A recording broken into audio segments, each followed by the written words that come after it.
గాంధీ భవన్లో TPCC chief Revanth Reddy మాట్లాడుతున్నారు. ఇప్పుడు లైవ్ చూద్దాం. కుటుంబాలకు సానుభూతిని, ఆ కుటుంబాలకు ప్రభుత్వం యొక్క అండను అందిస్తామని, ప్రతి ఇంటికి ఒక ఉద్యోగం ఇస్తాము, 10 లక్షల రూపాయల ఆర్థిక సహాయాన్ని అందిస్తాము, డబుల్ బెడ్రూమ్ ఇండ్లు ఇస్తాము, భూమి లేని పేదలకు 3 ఎకరాల భూమి ఇస్తాము. ఈ అన్ని అంశాలను చంద్రశేఖరరావు గారు శాసనసభలో ప్రవేశపెడితే ఆనాడు సభలో ప్రాతినిధ్యం వహిస్తున్న అన్ని రాజకీయ పక్షాలు CPI, CPM, YSRCP, Telugu Desam, Congress party అన్నీ కూడా బీఎస్పీతో సహా ప్రభుత్వం యొక్క తీర్మానానికి ఏకగ్రీవంగా ఆమోదము పొందింది. ఏకగ్రీవ ఆమోదం పొందిన తీర్మానాన్ని కూడా కాదని ఆర్ఎండ్బి శాఖ మంత్రి ఈ విధంగా మాట్లాడడము అని అంటే ఈ ప్రభుత్వంలో ఉన్న వ్యక్తుల యొక్క బరి తెగింపును మనం ఒక అంచనాకు రావచ్చు. 9 ఏళ్ళు అధికార మదంతో కళ్ళు మూసుకుపోయి తెలంగాణ ఉద్యమ చరిత్రను, త్యాగాలకు పాల్పడిన కుటుంబాలను అవమానించే విధంగా ఈరోజు మాట్లాడుతున్నారంటే దానికి కారణం వాళ్ళు అధికారంలో ఉండడమే, అవినీతికి పాల్పడడమే. అయితే ఈ సందర్భంగా కొన్ని అంశాలను నేను తెలంగాణ సమాజానికి, కవులకు, కళాకారులకు, మేధావులకు, బుద్ధిజీవులకు, ప్రజా సంఘాలకు, పౌర హక్కుల సంఘాలకు కొన్ని ఆధారాలను బయటపెట్టి ఏ రకంగా చంద్రశేఖరరావు గారి కుమారుడు కల్వకుంట్ల తారక రామారావు గారు తెలంగాణ రాష్ట్రాన్ని, తెలంగాణ ఉద్యమాన్ని, తెలంగాణ అమరవీరుల స్తూపాన్ని వ్యాపార వస్తువుగా మార్చుకొని ఎట్లా కోట్ల రూపాయలు కొల్లగొడుతుందో నేను ఈరోజు చెప్పదలుచుకున్నాను.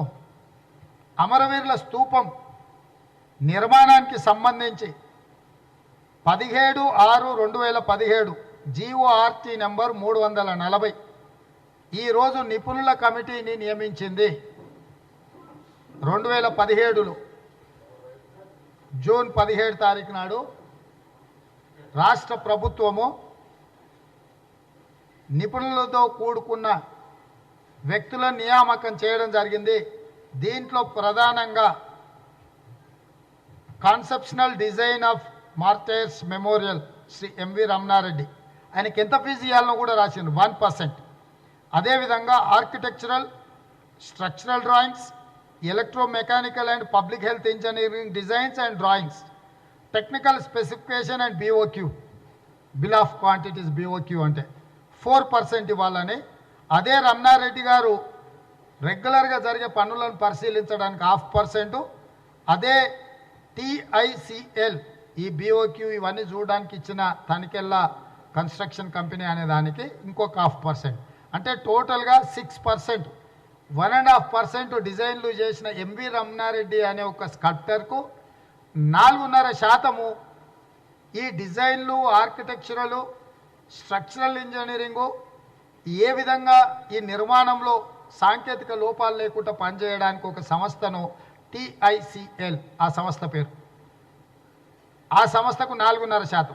అంటే ఆ అమరవీరుల స్తూపాన్ని నిర్మించడానికి అవసరమైన డిజైన్లను తయారు చేయడము, అంచనాలు వేయడము, ఈ అంచనాలకు సంబంధించి నిర్మాణ పరిణామ క్రమంలో క్రమం తప్పకుండా పనులను పరిశీలించి అక్కడ ఇంజనీర్లకు, అక్కడ ఉండే సిబ్బందికి సలహాలు, సూచనలు ఇవ్వడానికి 6% వాళ్లకు ఫీజులు చెల్లించే విధంగా 2017లో సంబంధించి నిర్మాణ పరిణామ క్రమంలో క్రమం తప్పకుండా పనులను పరిశీలించి అక్కడ ఇంజనీర్లకు, అక్కడ ఉండే సిబ్బందికి సలహాలు, సూచనలు ఇవ్వడానికి 6% వాళ్లకు ఫీజులు చెల్లించే విధంగా 2017లో ప్రభుత్వము ఒక కమిటీని నియమించింది. ఆ తర్వాత 2018లో అంటే 13 నెలల తర్వాత 28/6/2018 అంటే ఈ డిజైనర్సు, ఈ ఆర్కిటెక్ట్ చేసే వాళ్ళందరూ కలిసి అమరవీరుల స్తూపాన్ని నిర్మాణానికి కావాల్సిన అన్ని రకాల డిజైన్లను సంవత్సరం సమయం తీసుకొని ప్రభుత్వానికి ఇస్తే 28/6/2018 నాడు పేపర్లలో, ప్రముఖ పేపర్లలో, హిందూ పేపర్ల, సాక్షి పేపర్ల ప్రకటనలు ఇచ్చారు. అమరవీరుల స్తూప నిర్మాణానికి అర్హత కలిగిన నిర్మాణ సంస్థల నుంచి మేము టెండర్లు పిలుస్తున్నాం. టెండర్ పిలిచింది ఎంత అంటే 63,35,35,381 రూపాయలు. అసలు నెంబర్ కూడా చూడు, అంటే ఎక్కడ 63 కోట్లను 64 కోట్లను మనం దాదాపుగా సరాసరి అని అంటుంటాం. అట్లా కాకుండా ప్రతి రూపాయకు జవాబుదారిగా ఉన్నట్టుగా 63 కోట్ల 75